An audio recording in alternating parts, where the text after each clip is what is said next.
മിന്നുകെട്ട് ഭാഗം 43. രചന അവതരണം ദിവ്യരാജ്. ആനി അമ്മുവിനെ രൂക്ഷമായി നോക്കുന്നുണ്ടായിരുന്നു. അവളുടെ പരിഭവം അവഗണിച്ച് അമ്മാളു കത്രീനാമ്മയുടെ റൂമിലേക്ക് നടന്നു.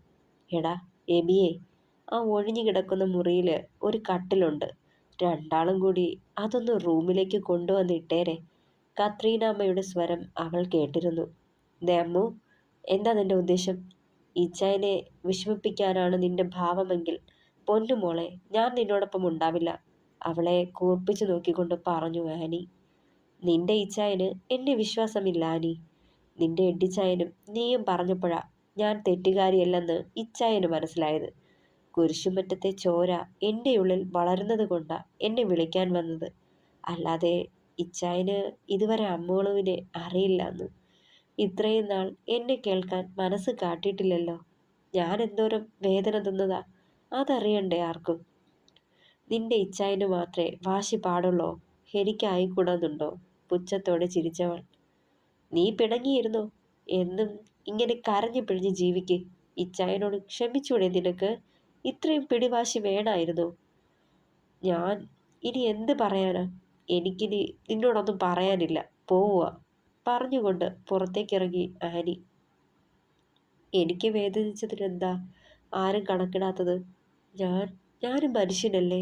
എനിക്കും വേദനിക്കുമെന്ന് പോലും ചിന്തിക്കാതെയല്ലേ ഓരോന്നും പറഞ്ഞത്? ഓർത്തുകൊണ്ട് കണ്ണുകൾ തുടച്ചവൾ. ഏറെ നേരം ഒരേ കിടപ്പ് കിടന്നു അമ്മാളും. മനസ്സിന് വല്ലാത്ത ഭാരം തോന്നി. ഇത്രയും നാൾ ജീവനെ പോലെ കൊണ്ടു നടന്ന ഇച്ചായൻ്റെ മനസ്സിൽ തന്നേക്കാൾ സ്ഥാനം എണ്ടിക്കാണ് ഇപ്പോഴും. അതങ്ങനെയല്ലേ? അതല്ലേ ഞാൻ പറഞ്ഞിട്ട് വിശ്വസിക്കാൻ കൂട്ടാക്കാത്തത്? ഓർത്തതേ നെഞ്ചു പിടഞ്ഞു. നെറുകിൽ ആരുടെയോ കരസ്പർശം അറിയവേ മുഖമുയർത്തി നോക്കിയവൾ കത്രീനാമ്മയെ കണ്ടതേ മെല്ലെയൊന്ന് പുഞ്ചിരിച്ചു. ക്ഷീണം മാറിയില്ലേ മോളെ? അലിവോടെ അവളെ നോക്കിയവർ വിളറിയ ഒരു പുഞ്ചിരി അവർക്കായി സമ്മാനിച്ചുകൊണ്ട് പതിയെ എഴുന്നേറ്റതും. വേണ്ട മോള് കിടക്ക്, നേരം കുറെ ആയില്ലേ. ഇനിയും അങ്ങോട്ട് കാണാതായപ്പോ കരുതി വയ്യായ്ക വല്ലതും ആണോന്നാ. അതാ ഓടിപ്പിടച്ച് വന്നതേ. കവിളിൽ തലോടി പറയുമ്പോൾ കണ്ണുകൾ അമർത്തി തുടച്ചുകൊണ്ട് മൃദുവായി പുഞ്ചിരിച്ചു. വല്യമ്മച്ചി, ഞാനൊന്ന് ഫ്രഷായി വരാം. ആകെ ഒരു മുഷിച്ചിൽ. കുലഞ്ഞ മുടി ഒതുക്കി വാരിക്കെട്ടിക്കൊണ്ട് എഴുന്നേറ്റവൾ. ആയിക്കോട്ടെ, മോള് കുളിച്ചു വാ. അപ്പോഴേക്കും സൂസന്നയോട് എന്തേലും കഴിക്കാൻ എടുത്ത് വെക്കാൻ പറയാം. അവരത് പറഞ്ഞതും അതേയെന്ന് മൂളിക്കൊണ്ട് പുറത്തേക്ക് ഇറങ്ങിയവൾ റൂമിലേക്ക് ചെല്ലുമ്പോൾ ഡോർ ചാരിയിട്ടിട്ടേ ഉണ്ടായിരുന്നുള്ളൂ. വേഗം വാതിൽ തുറന്നു. ഇസഹാക്ക് അവിടെ ഉണ്ടായിരുന്നില്ലെന്ന് കണ്ടതും നല്ലൊരാശ്വാസം തോന്നി. ഇച്ചായനെ ഫേസ് ചെയ്യാൻ വയ്യ. ഇച്ചായനോട് വെറുപ്പില്ല, പക്ഷേ എന്നാലും എന്നോട് ചെയ്തതും പറഞ്ഞതുമൊക്കെ ഓർക്കുമ്പോൾ വല്ലാത്ത ദുഃഖം തോന്നാ. ഓർത്തുകൊണ്ട് കബോർഡ് തുറന്ന് ഉടുത്തു മാറാനുള്ളതും എടുത്ത് ബാത്റൂമിലേക്ക് നടന്നു. ഷവറിന് ചോട്ടിൽ ഏറെ നേരം നിന്നിട്ടും മനസ്സും ശരീരവും തണുക്കാത്തതുപോലെ. ഇച്ചായനോട് പിണങ്ങിയിരിക്കാൻ വയ്യ, പക്ഷെ വേണ്ട. എൻ്റെ മനസ്സിൻ്റെ മുറിവ് ഇതുവരെ ഉണങ്ങിയിട്ടില്ലെന്ന് അറിയട്ടെ. വാശിയോടെ ഓർത്തുകൊണ്ട് ടവൽ കയ്യിലെടുത്ത് തല തോർത്തി തുടങ്ങി. പുറത്തേക്ക് വന്ന് നെറുകൊന്ന് ചുവപ്പിച്ച് താലി പിടിച്ച് നേരെയിട്ടു. വാതിൽ തുറക്കുന്ന ശബ്ദം കേട്ട് തിരിഞ്ഞു നോക്കുമ്പോൾ കാണുന്നത് ഇസഹാക്കിനെ. അമ്മാളുവിനെ കണ്ടതേ ഒന്ന് പുഞ്ചിരിച്ചു. അവൾ അവനെ നോക്കിയില്ല, മുഖം തിരിച്ച് നിന്ന് കളഞ്ഞു. പതിയെ അവളുടെ അടുത്തേക്ക് നടന്നു ചെന്ന് പിന്നിലൂടെ അവളെ പുണർന്നു. വയറിൽ മെല്ലെ തഴുകി. പുറമേ അവനോട് പിണക്കമാണെങ്കിലും ഉള്ളുകൊണ്ട് അവൻ്റെ ആ ചേർത്ത് പിടിക്കലും സാമീപ്യവും ഏറെ ആഗ്രഹിച്ചിരുന്നവൾ എന്നിരുന്നാലും ഗൗരവത്തോടെ നിന്നു. അവനെ നോക്കാതെ തന്നെ ചെയ്യുന്നത് തുടർന്നു അമ്മാളും. കുസൃതിയോടെ അവൻ്റെ ചുണ്ടുകൾ അവളുടെ കഴുത്തിൽ സ്പർശിച്ചതും അവനിൽ നിന്നും അകന്നു മാറാൻ നോക്കിയവൾ. അമ്മു, പിണങ്ങല്ലേടി. തെറ്റ് തന്നെ ഞാൻ ചെയ്തത്. എൻ്റെ പെണ്ണിനെ ഒരുപാട് നോവിച്ചു. പക്ഷേ ഇങ്ങനെ പിണങ്ങിയിരിക്കുന്നതാടി സഹിക്കാൻ മേലാത്തത്. പറയുമ്പോൾ തിരിച്ചൊന്നും മിണ്ടാതെ അവനിൽ നിന്ന് അകന്നു മാറാൻ തുടങ്ങി. അമ്മു, ഇച്ചായനോട് പൊറുക്കടി പെണ്ണെ, ഈ ഒരൊറ്റ തവണത്തേക്ക്, പറഞ്ഞുകൊണ്ട് തനിക്ക് നേരെ പിടിച്ചു നിർത്തി അവളെ. അമ്മു, പുച്ഛിച്ച് ചിരിച്ചു അമ്മാളു. അങ്ങനെ വിളിച്ചാൽ മതിയെന്നേ അമ്മാളു എന്ന്. ഇന്നലെ വരെ അങ്ങനെയല്ലേ വിളിച്ചത്? ഇനിയും അതങ്ങനെ മതി. വാശിയോടെ പറഞ്ഞതും ഇസഹാക്കിന് നെഞ്ചിൽ കൊണ്ടു അവളുടെ വാക്കുകൾ. അമ്മു, പിണങ്ങല്ലേടി. ഇച്ചായനോട് ക്ഷമിക്ക് പൊന്നെ. ഈ ഒറ്റ തവണത്തേക്ക്. കേണു ചോദിച്ചിട്ടും അവന് മുന്നിൽ വഴങ്ങിയില്ലവൾ. എനിക്ക് പോണം ഇച്ചായ. മാറി നിൽക്ക്. അവനിൽ നിന്നും അകന്നു മാറി വാതിലിൻ്റെ അടുത്തേക്ക് നടന്നു. ഒരു ദീർഘനിശ്വാസത്തോടെ വിളറിയ പോലൊന്ന് ചിരിച്ചു ഇസഹാക്ക്.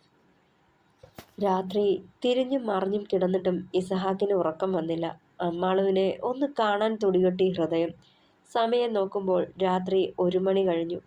എല്ലാവരും ഉറങ്ങിയിട്ടുണ്ടാവും ഓർത്തുകൊണ്ട് പതിയെ എഴുന്നേറ്റ് റൂം വിട്ട് പുറത്തേക്ക് നടന്നു. ശബ്ദമുണ്ടാക്കാതെ സ്റ്റെപ്പുകൾ ഇറങ്ങി കത്രീനാമ്മയുടെ റൂമിലേക്ക് പോയി.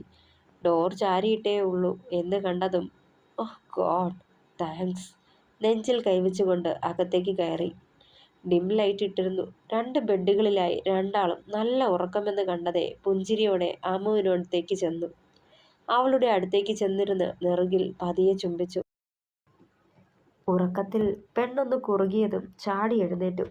വീണ്ടും അവൾ ഉണർന്നിട്ടില്ലാന്ന് കണ്ട് അവളുടെ അടുത്ത് തന്നെയിരുന്നു. പതിയെ അവളുടെ വയറിലായി കൈ ചേർത്ത് വെച്ചു പുഞ്ചിരിയോടെ. എൻ്റെ വാവേ, നിന്റെ അമ്മ വലിയ വാശിയില്ല. ദേ, പപ്പയെ ഇങ്ങനെ ധർമ്മസങ്കടത്തിലാക്കരുതെന്ന് ഒന്ന് പറഞ്ഞേക്ക്. അതെ, ഇങ്ങനെ പാത്തും പതുങ്ങിയും വരാതെ വേറെ നിവൃത്തിയില്ലടാ പപ്പയ്ക്ക്. വാവയുടെ അമ്മയെ കാണാതെ ഉറങ്ങാൻ പറ്റാത്തോണ്ടാ. മെല്ലെ പറഞ്ഞുകൊണ്ട് പതിയെ എഴുന്നേറ്റു ഒന്നുകൂടി അവളെയും വല്യമ്മച്ചിയും നോക്കി പുറത്തേക്കിറങ്ങി. ചുറ്റിലും നോക്കി ആരുമില്ലാന്ന് കണ്ട് മുകളിലേക്ക് പയ്യെ നടന്നു. രാവിലെ അമ്മാൾ ഒഴികെ എല്ലാവരും ഒരുമിച്ചിരുന്ന് ബ്രേക്ക്ഫാസ്റ്റ് കഴിക്കുകയായിരുന്നു. നേരം പുലർന്നിട്ട് ഇത്രയും നേരമായിട്ടും അമ്മാളുവിനെ കണ്ടില്ലാന്നോർത്ത് എന്തോ വല്ലായ്മ തോന്നിയവന്. ഇടയ്ക്കിടെ കത്രീനാമ്മയുടെ റൂമിലേക്ക് പാളി നോക്കുന്നുണ്ടായിരുന്നവൻ. പുറത്തേക്ക് വരുന്നില്ലാന്ന് കണ്ട് മുഖം മങ്ങി തുടങ്ങിയവന്റെ. അവന്റെ കാട്ടിക്കൂട്ടലുകൾ കണ്ട് ചിരി കടിച്ചു പിടിച്ചിരിക്കുകയായിരുന്നു കത്രീനാമ്മ. ഡാ, അവൾ എണീറ്റിട്ടില്ല. ഇങ്ങനെ കിടന്ന് നോക്കണ്ടാ നീ. നല്ല ക്ഷീണമുണ്ടെന്നാ തോന്നുന്നത്. നീ അവളെ നാളെ ടീനയെ കൊണ്ട് ചെന്നൊന്ന് കാണിക്ക്.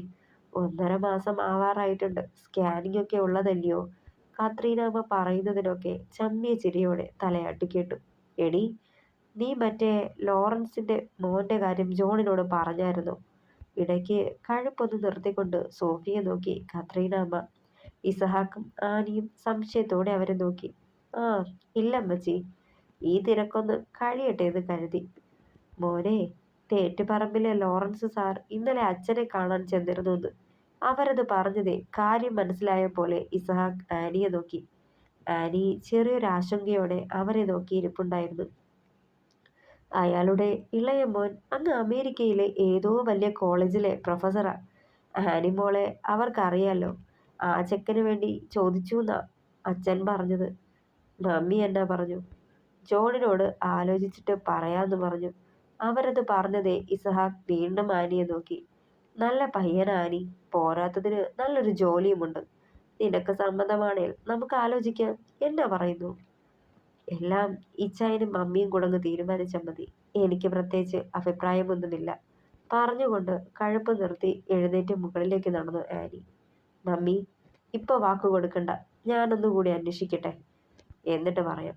ഇസഹാക്ക് എഴുന്നേറ്റതും, ദേ ജോണേ, വേഗം അവർക്കൊരു മറുപടി കൊടുക്കണമെന്നാ പറഞ്ഞത്. പിന്നെ അറിയാലോ, 2 ആഴ്ച കൂടി കഴിഞ്ഞ് ബദ്രിയുടെ വിവാഹമാ. വീണ്ടും പാലേക്കുന്നിലേക്ക് പോവുകയല്ലേ. പറ്റുമെങ്കിൽ അതിനു മുന്നേ പറയണം. അവരത് പറയുമ്പോൾ ഒന്ന് ഇരുത്തി മൂളിക്കൊണ്ട് മുന്നോട്ട് നടന്നവൻ. ഗാർഡനിൽ ഒറ്റയ്ക്കിരിക്കുകയായിരുന്നു ആനി. എബിയെ ഓർത്തതും കണ്ണുകൾ ഈറനായി തുടങ്ങിയിരുന്നു. ഇനിയും താൻ കാത്തിരിക്കുന്നതിൽ അർത്ഥമില്ല എബിച്ചായ. ഇപ്പോഴും എൻ്റെ മനസ്സിൽ നിങ്ങളാ. പക്ഷേ മറക്കണം, അല്ലെങ്കിൽ നശിക്കുന്നതും എൻ്റെ ജീവിതമാവും. ഇത്രയും നാൾ നിങ്ങൾക്ക് എന്നോട് ഇഷ്ടമുണ്ടാവും എന്നൊരു പ്രതീക്ഷയുണ്ടായിരുന്നു. പക്ഷേ ഇപ്പോൾ അതില്ല. സാരമില്ല, കൊതിച്ച ജീവിതം ആവില്ലായിരിക്കും എനിക്ക് വിധിച്ചത്. ഓർത്തുകൊണ്ട് കണ്ണുകൾ തുടച്ചതും തോളിൽ ആരുടെയോ കരസ്പർശം അറിഞ്ഞു. തിരിഞ്ഞു നോക്കി. അമ്മാളുവാണെന്ന് കണ്ടതും തിടുക്കത്തിൽ മുഖം തുടച്ചു. കരയുവാണോ നീ? പറയായിരുന്നില്ലേ ഇച്ചായനോട് നിനക്ക് എബിച്ചായനെ ഇഷ്ടമെന്ന്? അവളുടെ കവിളിൽ ഒന്ന് തഴുകിക്കൊണ്ട് ചോദിച്ചവൾ. അതിന് എനിക്ക് മാത്രമല്ലേ എബിച്ചായനെ ഇഷ്ടമുള്ളൂ?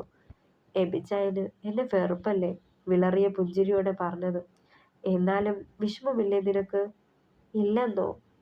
നെഞ്ചു പിടയുവാ അമ്മാളോ? എനിക്ക് സഹിക്കാൻ പറ്റുന്നില്ല. വീർപ്പ് മുട്ടുവാടി. പറഞ്ഞതേ ഏങ്ങിക്കൊണ്ട് അവളുടെ നെഞ്ചിലേക്ക് ചാഞ്ഞിരുന്നു ആനി. ആനി, കരയല്ലേടാ. ഞാൻ പറയട്ടെ ഇച്ചായനോട്, എബിച്ചായനെ നിനക്കിഷ്ടമെന്ന്. ഇച്ചായൻ പറഞ്ഞാൽ എബിച്ചായൻ സമ്മതിച്ചാലോ? അമ്മാളും അത് പറയുമ്പോൾ മുഖമുയർത്തി അവളെ നോക്കി ആനി.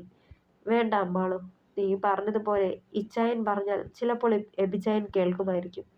പക്ഷേ എന്നെ അംഗീകരിക്കാൻ കഴിയാത്ത ആളിൻ്റെ ജീവിതത്തിലേക്ക് വലിഞ്ഞു കയറിയിട്ട് എന്തിനാ അമ്മാളു? പിടിച്ചു വാങ്ങുന്ന സ്നേഹത്തിനും പ്രണയത്തിനും വ്യത്യാസമുണ്ടാവും. അത് തിരിച്ചറിയാൻ നേരം ഞാൻ ഒരുപാട് വേദനപ്പെടും. അത് വേണ്ട. ഇച്ചായനെ മറക്കുന്നത് വേദന തന്നെയാ. പക്ഷേ ആ യാഥാർത്ഥ്യം ഉൾക്കൊണ്ടല്ലേ പറ്റൂ. കണ്ണുകൾ തുടച്ചുകൊണ്ട് പറയുന്നുണ്ടായിരുന്നവൾ. അവളെ എന്ത് പറഞ്ഞ് ആശ്വസിപ്പിക്കണമെന്ന് അറിയില്ലായിരുന്നു അമ്മുവിനന്നേരം. ഡാ ജോണേ, ആ അമൂൽ ബേബിയെ കെട്ടാൻ അവൾക്ക് സമ്മതമാണെന്ന് അവള് പറഞ്ഞാ? രാവിലെ നടന്നതൊക്കെ എബിയോട് പറഞ്ഞതും ഇസഹാക്കിനെ നെറ്റി ചുളിച്ചു നോക്കി എബി. ആടാ പന്ന മോനെ, കുറെ നേരമായി നീ ഇത് തന്നെ ചോദിക്കുന്നു. ഞാനും ഇത് തന്നെ പറയുന്നു, ഇസഹാക്ക് ഓർവിച്ചു. എന്നാലും ആനി ഈ കൊലച്ചത് ചെയ്യുമെന്ന് കരുതിയില്ല. ഇതിപ്പോ എന്നാ ചെയ്യാനാ? വെളിയിലേക്ക് നോക്കി വായ പൊളിച്ചിരിക്കെ. ഓ ചെല്ല്. അവനെ കലിപ്പിൽ നോക്കി ഇസഹാക്ക്. രണ്ടുപേരും പറയുന്നത് കേട്ട് ചിരി കടിച്ചു പിടിച്ചിരിപ്പുണ്ടായിരുന്നു ബദ്രി. ടാ തെണ്ടി, കിടിക്കല്ലേ. അടുത്ത ആഴ്ച കല്യാണം വന്ന് ഞാനങ്ങ് മറക്കും. നിന്റെ കാര്യം ഓക്കെ ആയല്ലോ? അഹന്തയാ നിനക്ക്. കലിയടങ്ങാതെ പറയുന്നത് കേട്ടതും ഇസഹാക്ക് അവനെ കൂർപ്പിച്ചു നോക്കി. എടാ, നീ പോയി അവനെ കാല് കഴുക്. അവന് ജാനറ്റിനെ ഇഷ്ടപ്പെട്ടപ്പോ അവളോട് ചെന്ന് പറയാനുള്ള ചങ്കുറപ്പെങ്കിലും ഉണ്ടായി. പക്ഷെ നീയോ തെണ്ടി. അവളെ പിന്നാലെ നടത്തിച്ചതും പോരാ, മാക്സിമം വെറുപ്പിക്കുകയും ചെയ്തു. മടുത്തിട്ടാവും അവളെന്നിങ്ങനെയൊക്കെ പറഞ്ഞത്. നെറ്റി ഒഴിഞ്ഞുകൊണ്ട് ഇസഹാക്ക് പറഞ്ഞു. ഡാ, എനിക്ക് അവളില്ലാതെ പറ്റുകയില്ലടാ. പിന്നെ പെണ്ണിനെ വട്ടാക്കാൻ ഒരു രസവാ. അതാടാ ഞാൻ അവളെ വെറുപ്പിച്ചത്. പറഞ്ഞുകൊണ്ട് ഇസഹാക്കിനെ ദൈന്യതയോടെ നോക്കി എബി. ഡാ ഇസ, വട്ടാക്കി ഇവന് വട്ടാവുമെന്ന് തോന്നുന്നത്. മിക്കവാറും ചെവിയിൽ ചെമ്പരത്തിപ്പൂവും തിരുക്കി വെച്ച് മാനസമൈനെ പാടി നടക്കേണ്ടി വരും ഇവൻ. ചിരിയോടെ പറഞ്ഞത് എബി അവനെ ചെറഞ്ഞു നോക്കി. എടാ ജോണെ, നിനക്ക് അവളോടൊന്ന് സംസാരിച്ചൂടെ? കെഞ്ചി ചോദിച്ചു എബി. ആടാ, ഇവിടെ വരെ കൊണ്ടെത്തിച്ചതേ നീയാ. ഞാനതിൽ ഇടപെടുകയല്ല. ഡാ, ഞങ്ങൾ പല തവണ നിന്നോട് പറഞ്ഞതല്ലേടാ നാറി, മനസ്സിലുള്ളത് അവളോട് തുറന്നു പറയാൻ. എന്നിട്ട് നീ കേട്ടോ? ഇനിയിപ്പോ വരുന്നതൊക്കെ ഒറ്റയ്ക്കങ്ങ് അനുഭവിച്ചേക്ക്. അവനെ നോക്കി പല്ല് ഞെരിച്ചു ഇസഹാക്ക്. രാത്രി ബാൽക്കണിയിൽ നിൽക്കവേ പിന്നിൽ ആരുടെയോ നിഴലനക്കം കണ്ട് തിരിഞ്ഞു നോക്കിയതായിരുന്നു ഇസഹാക്ക്. പ്രതീക്ഷിക്കാതെ അമ്മാളുവിനെ കണ്ടതേ കണ്ണുകൾ വിടർന്നവന്റെ. തുടരും. പ്രിയപ്പെട്ടവരെ, അഭിപ്രായങ്ങൾ കൂടി പറയണേ.